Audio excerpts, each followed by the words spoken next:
Est-ce que tout est question de miroir? On parle beaucoup de l'effet miroir. Est-ce que tout ce que l'on perçoit à l'extérieur de nous est dû à l'effet miroir? Alors, au cours de mes expérimentations, j'ai pu m'apercevoir qu'il existait différents types de cette réflexion extérieure. Donc, il y a la première, la plus connue et la plus employée, c'est celle où l'extérieur reflète ce que l'on porte en soi et que l'on ne désire pas voir, reconnaître. Et c'est malheureusement un grand prétexte aussi qu'utilisent de trop nombreuses personnes encore à ce jour pour se dédouaner de certaines responsabilités en rejetant la responsabilité sur les autres. Alors, première signification de l'effet miroir. C'est toujours selon mon prisme, selon mon vécu, mes expériences, selon ma vérité du moment et les compréhensions que j'en ai. La première signification de l'effet miroir, c'est que l'extérieur, les personnes que l'on rencontre, les situations que l'on rencontre, mettent en évidence nos croyances intérieures, mettent en évidence tout notre inconscient et ce que l'on n'accepte pas de soi, tout ce qu'on refuse de voir, tout ce qu'on refuse d'admettre, tout ce qu'on refuse de reconnaître, de libérer, de guérir. Donc c'est tout cet accès qui est cloisonné à l'intérieur de nous, qui nous est magnifiquement montré à l'extérieur, donc à travers les personnes, à travers les situations. Donc je ne vais pas détailler l'effet miroir parce qu'on en parle beaucoup et que vous avez certainement votre propre avis là-dessus. Mais voilà, la première signification, c'est celle que vous connaissez, c'est celle que tout le monde connaît, c'est celle qu'on utilise à tort et à travers. La deuxième signification de l'effet miroir, c'est que nous sommes aussi, nous, la projection, la matérialisation physique, donc extérieure, de ce que l'autre en face projette, de ce que l'autre en face porte en lui, au plus profond de lui, tout ce qu'il refuse de voir. Donc il n'est pas toujours question de soi dans le sens qu'est-ce que je ne veux pas voir ou cette personne-là possède un trait de caractère qui m'irrite, donc c'est parce que je l'ai aussi. Je suis jaloux de sa vie, je suis jaloux de sa situation. Donc ça veut dire que j'ai du travail à faire sur moi pour pouvoir atteindre son niveau, etc. Si cette personne-là est méchante, c'est parce que moi aussi je porte cette part de méchanceté, etc., etc. Donc ça, vous connaissez. Mais il y a aussi qu'est-ce que moi je permets à l'autre de voir par l'expression que je suis, par ce que j'exprime là à cet instant, par l'émotion que je vis, par l'émotion que j'exprime à cet instant, de par mon attitude corporelle, de par l'intonation de ma voix, de par les mots que j'emploie, eh bien, je vais provoquer quelque chose chez l'autre, inconsciemment. En fait, je vais agir de la sorte par effet de résonance, pour mettre en lumière ce que l'autre refuse de voir aussi en lui. Donc nous sommes aussi le miroir de l'autre. L'autre est notre miroir, mais nous sommes aussi le miroir de l'autre.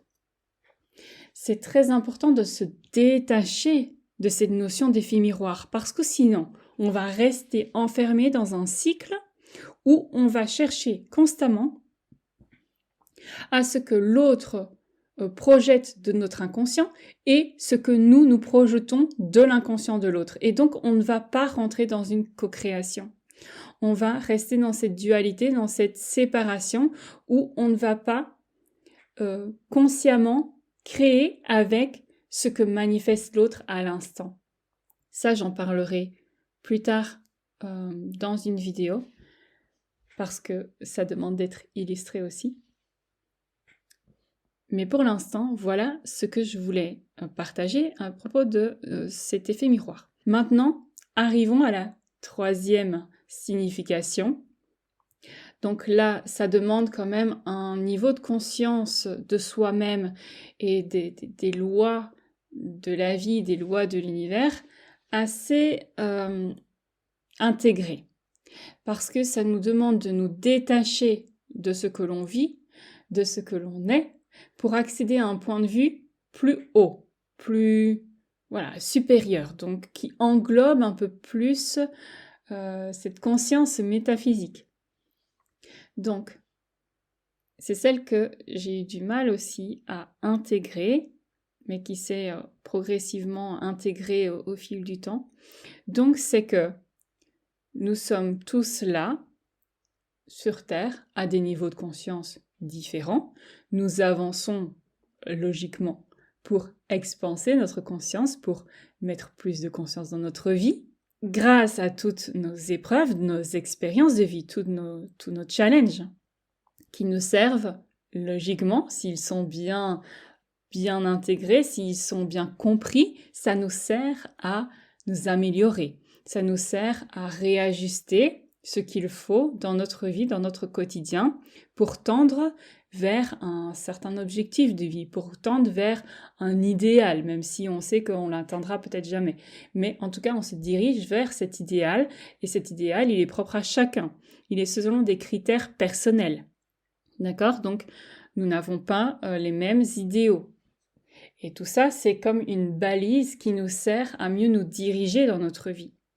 Quand on sort de cet effet, de cet effet miroir, de cette notion de dualité où il y a moi et les autres, il y a les autres et moi, on va rentrer dans une conscience plus globale. C'est-à-dire que là, en fait, il n'y a plus de qu'est-ce que l'autre vient jouer en moi, mais il y a juste plein d'individus, plein de petits personnages qui expriment des états de conscience différents. Donc, c'est-à-dire qu'à un moment donné, si je m'aperçois qu'une personne de mon entourage a un niveau de conscience plus bas que moi, donc c'est-à-dire que c'est pas ici dans une notion de supériorité, mais c'est dans une notion de cheminement personnel. Alors, tous les petits personnages que l'on va croiser, quand on sort de cette notion d'effet miroir, cette personne-là me projette quelque chose que je n'aime pas, que je n'ai pas envie de voir. Non. Si on reste dans une conscience de co-création permanente les uns avec les autres, et que l'on prend de la distance, que l'on prend du recul ou de la hauteur, comme vous voulez, sur votre position face à la personne que vous avez en face de vous, eh bien, vous allez pouvoir voir ou reconnaître, votre avancée sur votre cheminement, vous dire « Ah oui, je vois où il en est dans sa vie, je comprends pourquoi il n'arrive pas à comprendre mon point de vue, je comprends pourquoi il pense, ou elle, pense cela de moi, de ma vie, de mes actions, pourquoi il pense telle chose de la société ou de telle façon, comment les choses doivent se dérouler. Parce que moi aussi, avant, je pensais comme cela. Donc, c'est comme si cette personne-là était nous à un autre moment de notre vie ou dans une autre incarnation. Donc, il faut du temps pour pouvoir intégrer d'autres niveaux de conscience. Parfois, il faut des vies et des vies et des vies. Et donc, nous n'avançons pas tous au même rythme. Et donc, les personnes que l'on voit en face de nous, et c'est vraiment cette version-là de l'effet miroir que j'aime le plus au monde, parce que ça nous permet d'avoir plus de compassion, ça nous permet de s'ouvrir à plus de compréhension et d'ouvrir grand notre cœur, notre esprit, notre conscience de co-création, parce que on va rencontrer des personnes qui sont peut-être à la même étape que nous sur notre chemin de vie, d'autres qui sont un peu plus en arrière et d'autres qui sont plus en avant. Et donc aussi, on va voir tous ces changements de perception. Donc on va pouvoir nous apercevoir, nous rendre compte de toute cette fractale qu'on fait face, qu'on rencontre, pour savourer le chemin parcouru et pouvoir apprécier aussi celui qui nous reste à parcourir en fonction de nos défis d'incarnation, de nos objectifs d'incarnation, de nos missions d'incarnation, de nos missions d'âme aussi. Donc, en fonction de tout ça, on va pouvoir juste comme se repérer. C'est une échelle. Chaque rencontre avec chaque individu et son propre niveau de conscience actuel est est un ajustement, nous, par rapport à notre propre cheminement, de là où on en est aujourd'hui. Et donc, on va pouvoir se dire, waouh, cette personne-là, elle ne se rend peut-être pas encore compte de tout le potentiel qu'elle a en elle. Elle ne se rend pas encore compte de toutes les possibilités qui peuvent s'ouvrir à elle. J'ai de la compassion pour cette personne parce que elle est comme embourbée dans ses blessures, elle est embourbée dans ses croyances qui l'empêchent de sortir de ce cycle, qui l'empêchent de sortir de ce cycle infernal. Et donc on va avoir de la compassion, mais on doit aussi avoir de la compassion pour soi et poser des limites.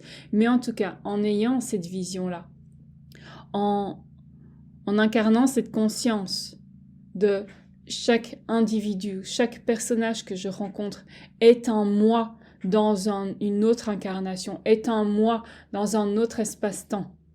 Et bien là, ça nous permet de continuer notre chemin en sortant des dogmes, en sortant des injonctions, en sortant de ces croyances enfermantes qui nous maintiennent enfermés dans des concepts qui nous réduisent, qui réduisent l'expression de nos relations, l'expression de nos co-créations, et de pouvoir bénéficier et créer de bons résultats positifs, encourageants, pour améliorer ce lien, pour améliorer cette relation. Vous comprenez?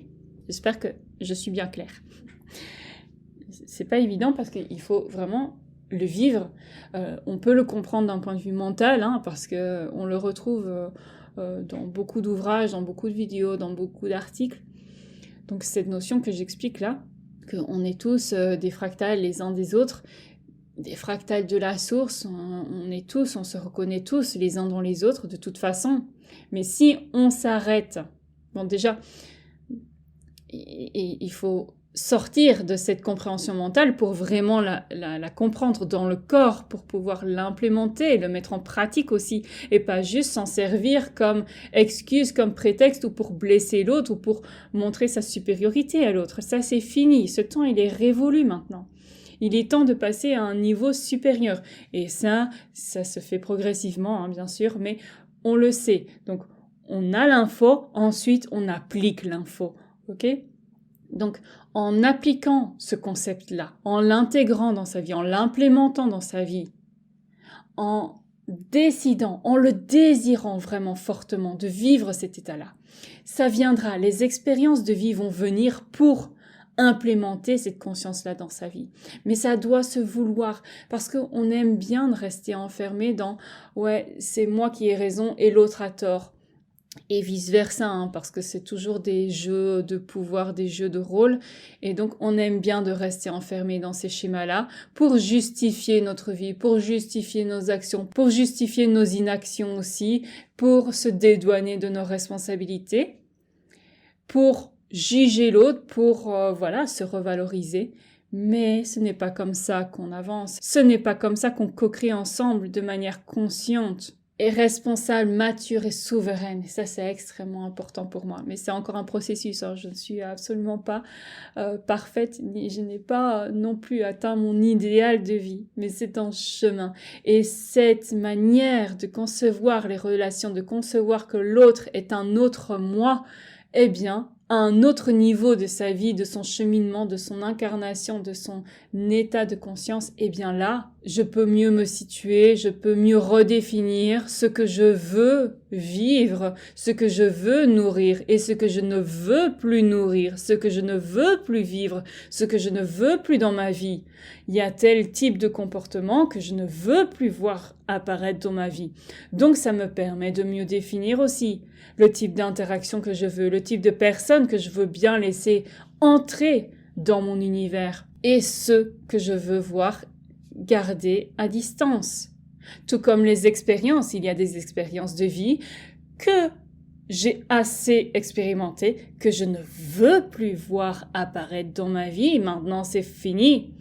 Et donc là, ça me permet de voir là où j'en suis dans mon cheminement de vie actuel, de faire les ajustements nécessaires. Si ça me convient, très bien, je continue comme ça. Si ça ne me convient pas, qu'est-ce qu'il y a à changer, qu'est-ce qu'il y a à modifier. Parfois, ce n'est juste qu'un petit changement de regard et rien d'autre. Cette troisième signification de l'effet miroir, ce sont toutes ces fractales de soi à différents moments de son évolution de conscience. Et donc, ça nous permet mieux de comprendre l'humain qui est en face de nous, de comprendre là où il en est sur son cheminement, ce qui lui reste à découvrir, quelles sont peut-être les prochaines étapes de son incarnation. Et donc de ne plus être aussi exigeant par rapport à ce qu'il est ou ce qu'il n'est pas encore. Et de tendre vers plus de compassion et d'humanité pour l'aider s'il y a lieu de l'être ou pour le tenir éloigné de notre vie si c'est mieux pour nous. Voilà, j'espère que ces explications sur l'effet miroir et ces 3 significations, en tout cas les 3 que j'ai décelées, que j'ai pu expérimenter, et celle que je préfère car c'est celle qui nous ouvre à un plus grand cœur, une plus grande compassion, un plus grand amour pour son prochain, tout en posant des limites saines pour soi-même et tout en restant intègre vis-à-vis de soi à différents niveaux.